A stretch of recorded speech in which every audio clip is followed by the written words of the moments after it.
Hello, it is Monday, August 11th, 2020. I am in a place called the Duncan Gardens, and this is in my hometown. I'm going to talk a little bit more about that in a minute, but as I was prepping for my motivation for the week, I was thinking about how we reflect and how we take our past and build it into our future. And one of the reasons I was thinking about this is while I was flying here from across the country, it was the end of another notebook. So every day I write in, a journal, and it's kind of a business journal. It's a, thought journal. It's a little bit of everything, and I have many of them that I have filled up over the last few years, especially when I started doing this on a daily basis. And what happens is I go through, when it's all filled, I go back through every page and I just glance at it. I don't do a whole lot of reading unless there's something that really catches my mind. But I glance through and if everything is done or taken care of, I put a big X through it. So then I know I moved on. But if there's something that's still a to-do, or it's something that is part of, something, a new idea I have that I want to follow up in, then I tab the pages. And then I go back and I put that into my to-do list, or I transfer it over into the new journal. So as you see, as usual, probably, about, 20% of this has tabbed pages. So that means there's still things that I want to accomplish from it. Part of that activity is really important to me because before I start the new journal, which usually looks different because it's whatever I find at Target, I don't start the new journal until I've put, in essence, the previous journal to rest. And I do this, I don't know why I started it, but I know why I continue it now. I continue it because to me it's that moment where you pause and you say, all the things that happened to this point have brought me to where I am. And some of those things I'm going to continue to carry on with me. And some of them are done in their past. And it's time for me to let go and move on, or to pat myself on the back and say, hey, congratulations, you finished that. So I was thinking about this as I was coming home to visit my mom. So the couple weeks before leaving, self-quarantined, make sure that I was doing the best to make sure to keep my mother, who's 88, healthy when I got here. Took every precaution I could on the airplane. There's so much that you can do. There's risks you take, but it's all a part of the journey. And when I got here, and, kind of driving around, took my mom for a drive yesterday, and we went by, a house I grew up in, the house we moved to when I was in high school. Here today we're driving through the gardens. She's back there reading a book, waiting for me to get done with this stuff that she doesn't really understand. But she gets a kick out of that I do it. And I say that because she goes like, I just don't know what you really do, but I enjoy it. And so I'm thinking about reflection. So driving past, for instance, even the house that I grew up in, or the house that I lived in when we went to high school, there are great memories there, and there's building blocks for who I am. But there's also pieces that I no longer need anymore, or that serve their purpose for their time. And now when I come back and I look, it's really fun to say, there's a part of my history and my chapter that I can close, and I can open it up and revisit it when I want to.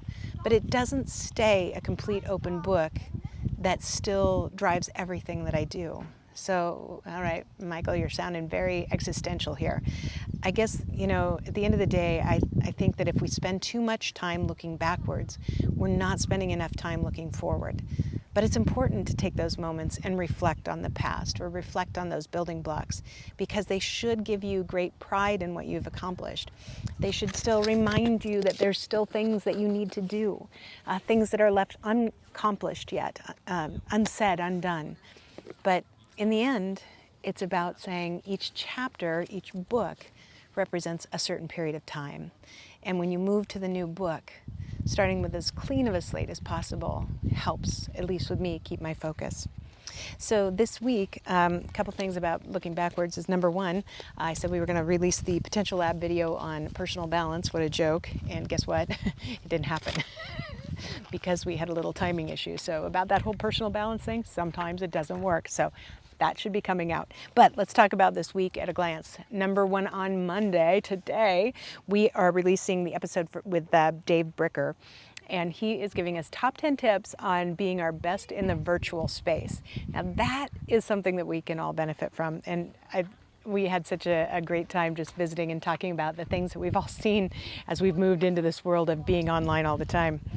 On Tuesday, we're going back to the vault and pulling up Jeff Tippett. He's part of the Job Seekers series. And he talks about mastering the art of persuasive communication, and especially how do you do that if you are in a job interview and a job search process. Love it. Wednesday, of course, we are going to release Personal Balance, What a Joke, in the Potential Lab. But also, we are introducing David Wax, and he has a company called Handywritten. Now, he has a really interesting backstory about some really incredible inventions that he's created.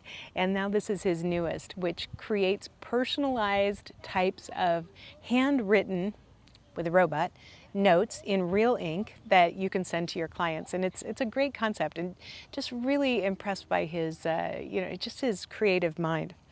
On Thursday, not only, let's first talk about what the podcast episode is. This is also a flashback into the vault with Danielle Bergeon, and she is also part of the Job Seekers series, talking about how to dress for success in an interview. So very helpful tips there.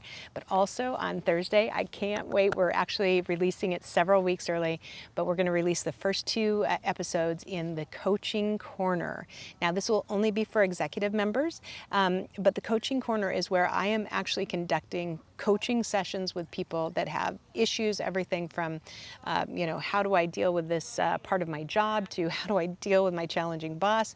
And I'm actually also releasing episodes with me coaching my team, so you can get a little feel for how I try and get the best out of my team. So I'm very excited about the Coaching Corner. This is going to be a great part. And finally, on Friday, we're wrapping up with Robin Hatcher, and she's talking about coping, connecting, and communicating. Wow. We're talking about this in the coaching series, but it's really about controlling what you can control and making sure that your message gets across the way you want to. So it's going to be an exciting week for the Shock Your Potential app.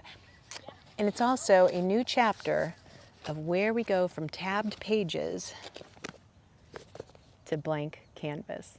Thanks for joining us. And as always, find us at shockyourpotential.com. Search us for Shock Your Potential on our YouTube channel. That's really coming together in a lot of fun ways.